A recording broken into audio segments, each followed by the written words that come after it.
ប្រសិនបើការសិក្សានៅប្រទេសកូរ៉េជាក្តីសម័យមួយរបស់អ្នកគ្នានៅក្នុងឆ្នាំ2026នេះអញ្ចឹងវីដេអូមួយនេះគឺខ្ញុំធ្វើសម្រាប់អ្នកនៅក្នុងវីដេអូមួយនេះខ្ញុំនឹងនិយាយអំពី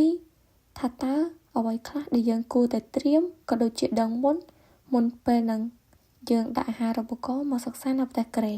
ត្រឡប់ទៅក្រោយនៅពេលដែលខ្ញុំកំពុងតែដាក់អាហារូបករណ៍ដំបូងគឺខ្ញុំមានអារម្មណ៍ថាភ័យខ្លាចមានការសង្ស័យថាលើខ្លួនឯងតើយើងអាចធ្វើបានដែរឬក៏អត់ប៉ុន្តែថ្ងៃនេះខ្ញុំចង់ប្រាប់អ្នកនរគ្នាថាខ្ញុំបានបញ្ចប់ការសិក្សារបស់ខ្ញុំអស់រយៈពេល2ឆ្នាំនៅកូរ៉េនៅសល់តែ1ឆ្នាំទៀតទេខ្ញុំបញ្ចប់ហើយអញ្ចឹងខ្ញុំចង់បញ្ជាក់អ្នកនរគ្នាថាបើសិនបើខ្ញុំអាចដាក់បានអ្នកនរគ្នាក៏អាចដាក់បានដូចគ្នាដែរដូច្នេះហើយថ្ងៃនេះខ្ញុំចង់យកឱកាសនៅក្នុងឆ្នាំថ្មីថ្ងៃទី1ខែថ្មីឆ្នាំថ្មីចង់យកគំនិតក៏ដូចជាបទពិសោធន៍របស់ខ្ញុំមកចែកម្លែកដល់អ្នកទាំងអស់គ្នាដែលបទពិសោធន៍ហ្នឹងមានដូចតទៅចំណុចទី1ត្រៀមចិត្តសិនមុននឹងឯកសារហេតុអីបើខ្ញុំនិយាយថាបែបហ្នឹងអ្នកទាំងអស់គ្នាប្រកាសជាគិតថា GPA IELTS ឬក៏ឯកសារទាំងអស់ហ្នឹងគឺពិតជាសំខាន់ហើយខ្ញុំក៏មិននិយាយថាឯកសារទាំងអស់ហ្នឹងឬក៏ IELTS មិនមែនសំខាន់ទេប៉ុន្តែអ្វីដែលខ្ញុំចង់ប្រាប់អ្នកទាំងអស់គ្នាមួយនោះគឺ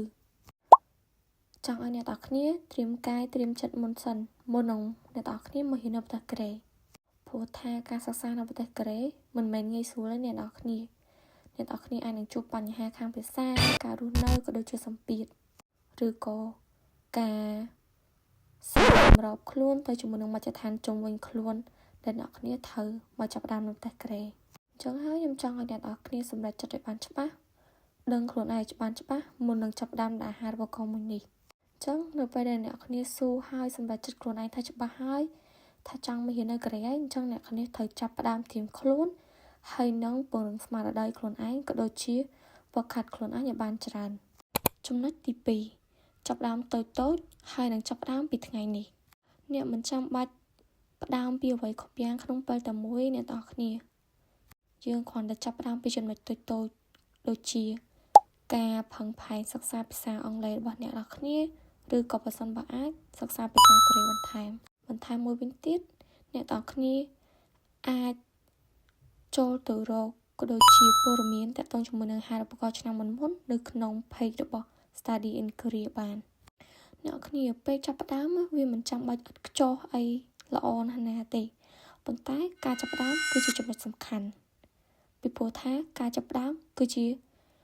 អ្វីទាំងអស់បើសិនបើអ្នកនរគ្នាមានការចាប់ផ្ដើមទេក៏មានថ្ងៃបញ្ចប់ដែរចំណុចទី3អ្នកនរគ្នាត្រូវបង្កើតគម្រោងក៏ដូចជា plan របស់ខ្លួនឯងនៅក្នុងចំណុចនេះខ្ញុំមិនមានន័យថាឲ្យអ្នកគ្នាគ្រាន់តែបង្កើតទេប៉ុន្តែបង្កើតទៅជាគម្រោងមួយដែលអាចគិតថាខ្លួនឯងអាចធ្វើទៅបានឧទាហរណ៍ជាក់ស្ដែងមិនបាច់ទៅបង្កើតថាខ្លួនឯងមួយថ្ងៃត្រូវរៀន 5-6 ម៉ោងឬក៏ 7-8 ម៉ោងឯអ្នកនរគ្នាប៉ុន្តែត្រូវបង្កើតគម្រោងមួយ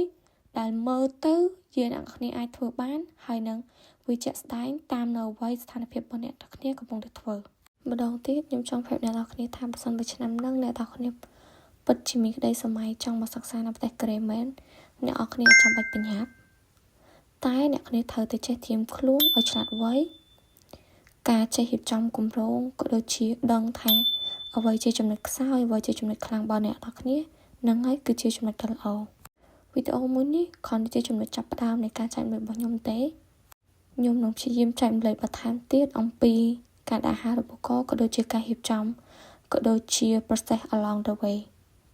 បើអ្នកទាំងអស់គ្នាចូលចិត្តវីដេអូមួយនេះសូម follow page របស់ខ្ញុំឬក៏ចែកម្លែកវីដេអូមួយនេះទៅកាន់មនុស្សដែលអ្នកស្គាល់ហើយ comment ពាក្យថា Korea បើសិនវាជាគោលដៅរបស់អ្នកទាំងអស់គ្នានៅក្នុងឆ្នាំនេះ